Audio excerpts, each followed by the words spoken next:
Here's how to buy a Target gift card. First, launch open any web browser and head over to target.com, or you can open up the Target app.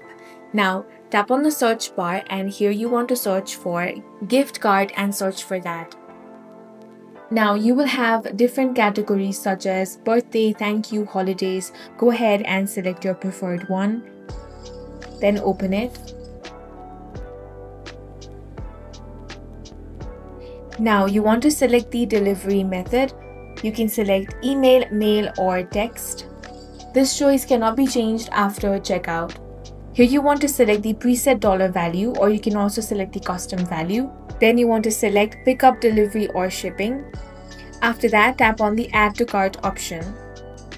Now head over to your cart, complete the payment using your credit card, debit card, or checking account.